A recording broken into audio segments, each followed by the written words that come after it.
Beyninizdə bir hissə var. O, limbik sistemdir. O, qorxu və təhlükə və sizin duyğularınızı idarə edir. Əsas rollardan biri amigdaladır. Amigdala təhlükəni hiss eləyən mərkəz. Nevrozlarda limbik sistem həddən artıq aktiv olur. Prefrontal korteks hissəsi. Bu hissə qərar verir, düşünür və davranışları tənzimləyir. Ancaq nevroz vaxtı limbik sistem o qədər aktiv olur ki, prefrontal korteks onu nəzarətdə saxlaya bilmir. Nevroz beyindəki real biokimyəvi prosesin nəticəsində yaranan bir xəstəlikdir. Bu nə deməkdir? Sən dəli deyilsən. Sadəcə sənin beynin həddən artıq işləyir və bunu dəyişmək olar. Dəyişməyi haradan başlayaq? Təbii ki, psixoterapiya. Ən əsas da kognitiv terapiya. Bu limbik sistemlə prefrontal korteksin arasında tarazlıq qurmağı öyrədir.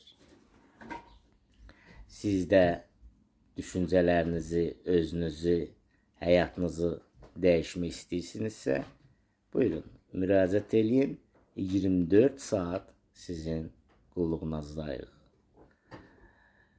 Nevroz ayrıca bir xəstəlik sayılsa da, bizlər onu ciddi almırıq və onu çox təhlükəli, əzab verici olsa da təhlükəli xəstəlik kimi qətiyyətlə saymırıq. O sizin iç dünyanızdır. Sizin qurduğunuz balaca dünyadır ki, özünüzü emosional qapanma baş verir və oturub düşünürsünüz ki, mən dünyanın bədbəxtiyəm, mən heç vaxt düzəlməyəcəm, mən dəyişilə bilməyəcəm, yəqin ki, bu mənim xasiyyətimdir. Fiziki proyevleniyalar verəndə, yəni fiziksel olaraq hiss eləyəndə siz, simptomatik olaraq, o zaman ən çox hipoxondriyalarda olur. O zaman başı düşüncələr tam başqa cür olur. O da sizin emosional problem, ümumiyyətlə bu xəstəlik emosional xəstəlik sayılır. Düşüncə pozğunluğu və s. və s. avtomatik düşüncələr və idarə etməni itirirsiniz. Başlayırsınız qorxmağa.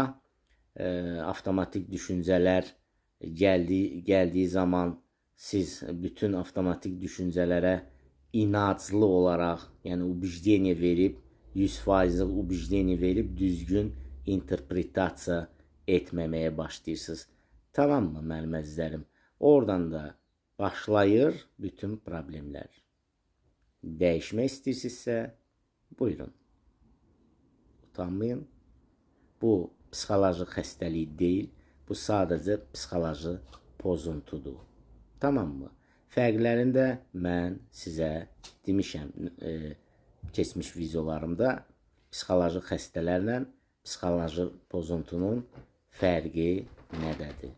Sağ olun, sağlıqlı qalın.